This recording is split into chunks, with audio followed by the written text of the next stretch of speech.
Assalamualaikum warahmatullahi wabarakatuh. Perkenalkan, saya Muhammad Kadafi, mahasiswa Program Studi Teknik Informatika Fakultas Teknik Universitas Pelita Bangsa. Pada video kali ini, saya akan membahas mengenai esai dengan tema teknologi dengan judul Analisis Pemanfaatan Kecerdasan Buatan dalam Rancang Bangun Sistem Informasi Era Transformasi Digital. Perkembangan teknologi saat ini berkembang sangat pesat, khususnya bidang teknologi informasi. Salah satu teknologi yang paling berpengaruh adalah kecerdasan buatan atau yang dikenalnya itu dengan AI. AI telah membawa perubahan besar dalam bidang teknologi informasi. AI tidak hanya sekedar konsep, melainkan digunakan secara nyata dalam berbagai sektor seperti industri, pendidikan, kesehatan, dan pemerintahan. AI adalah teknologi yang memungkinkan komputer meniru cara berpikir manusia seperti belajar dari pengalaman, mengenali pola, dan membantu mengambil keputusan. Karena kemampuan tersebut, AI mulai banyak diterapkan dalam rancang bangun sistem informasi. Hal ini menyebabkan sistem informasi yang sebelumnya bersifat statis kini menjadi lebih adaptif, cerdas, dan responsif.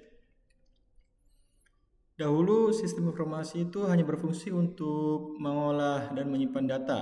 Namun, dengan adanya AI, sistem informasi kini mampu menganalisis data secara otomatis, memberikan rekomendasi, bahkan memprediksi kejadian di masa depan. Nah, diperkuat dengan data global yang menunjukkan bahwa mayoritas organisasi di dunia telah mengadopsi AI sebagai bagian dari proses bisnis dan mengembangkan sistem informasi. Namun, di balik manfaat tersebut muncul berbagai tantangan seperti kualitas data, keterbatasan SDM, serta isu etika dan privasi.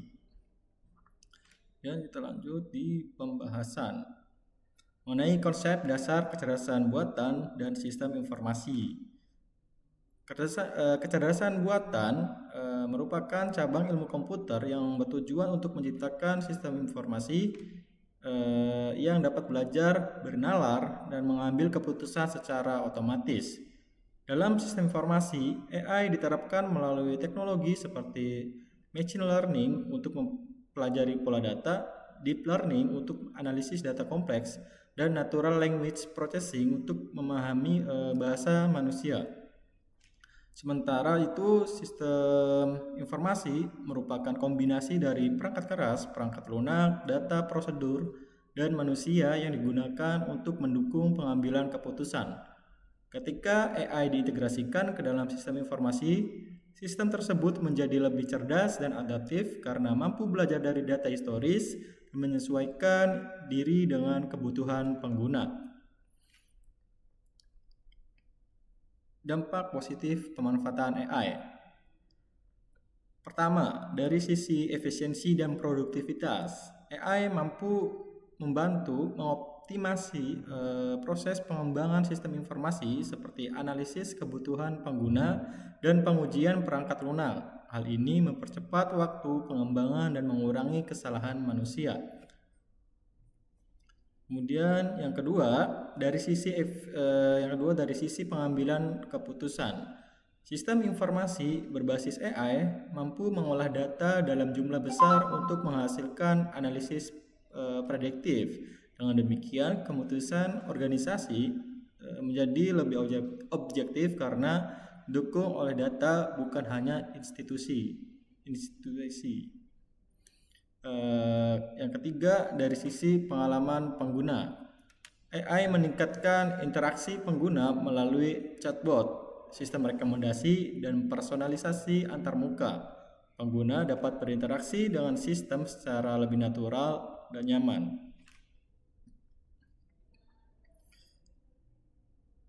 Kemudian tantangan dalam pemanfaatan AI. Meskipun memiliki manfaat, penerapan AI juga menghadapi berbagai tantangan. Yang pertama adalah kualitas data dan keterbatasan SDM atau sumber daya manusia. AI sangat bergantung pada data. Jika data tidak akurat atau bias, maka hasil yang dihasilkan AI juga akan bermasalah. Selain itu, masih terbatasnya tenaga ahli di bidang AI menjadi kendala sendiri. Yang kedua adalah isu etika dan privasi data. AI sering memproses data pribadi pengguna tanpa regulasi yang jelas. Teknologi ini berpotensi melanggar privasi dan menghasilkan keputusan yang diskriminatif. Dan yang ketiga adalah ketergantungan berlebihan terhadap teknologi. Jika pengembang terlalu bergantung pada AI, maka kemampuan berpikir kritis dan pemahaman dasar pengembangan sistem dapat menurun. Kemudian solusi dan alternatif pemecahan masalah. Sebagai solusi, esai ini menawarkan beberapa langkah, di antara itu penggunaan literasi AI di dunia pendidikan.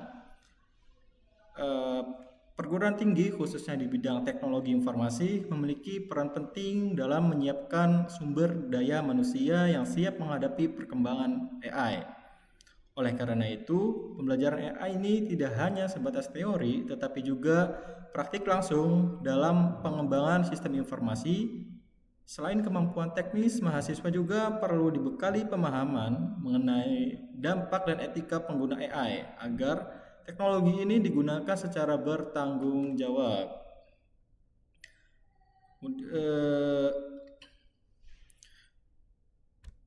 Penyusunan regulasi dan standar etika AI, terutama terkait perlindungan data dan pemanfaatan AI, seringkali melibatkan data pribadi pengguna, sehingga beresiko menimbulkan pelanggaran privasi. Oleh karena itu, perlukan regulasi yang mengatur perlindungan data, transparansi, algoritma, dan akuntabilitas sistem AI. Dengan adanya aturan yang jelas, sistem informasi berbasis AI dapat digunakan secara aman, adil, dan tidak merugikan pengguna. Kemudian kolaborasi interdisipliner. Nah, pengembangan sistem informasi berbasis AI tidak cukup hanya melibatkan pengembangan dan ilmuwan data. Diperlukan kerjasama dengan pakar hukum dan ahli etika agar sistem yang dibangun itu tidak hanya cerdas secara teknologi, tapi juga sesuai dengan aturan dan nilai sosial. Melalui kolaborasi ini, resiko penyalahgunaan AI dapat diminimalkan sejak tahap perancangan sistem. Nah, disimpulkan bahwa kecerdasan buatan merupakan elemen penting dalam transformasi digital, khususnya dalam merancang bangun sistem informasi. AI terbukti mampu meningkatkan efisiensi, kualitas pengambilan keputusan, dan pengalaman pengguna. Namun, penerapan AI juga harus dilakukan secara bijaksana dan bertanggung jawab karena terdapat tantangan serius terkait data, sumber daya manusia, serta etika dan privasi. Oleh karena itu, diperlukan sinergi antara pendidikan, industri, pemerintah, dan masyarakat agar pemanfaatan AI dapat memberikan manfaat semaksimal mungkin dan berkelanjutan bagi kehidupan manusia. Nah, ini daftar pustaka WA. Demikian penjelasan dari esai yang saya presentasikan. Semoga pemanfaatan kecerdasan buatan ini dapat menjadi solusi inovatif dalam pengembangan sistem informasi tanpa mengabaikan aspek etika dan tanggung jawab. Terima kasih. Wassalamualaikum warahmatullahi wabarakatuh.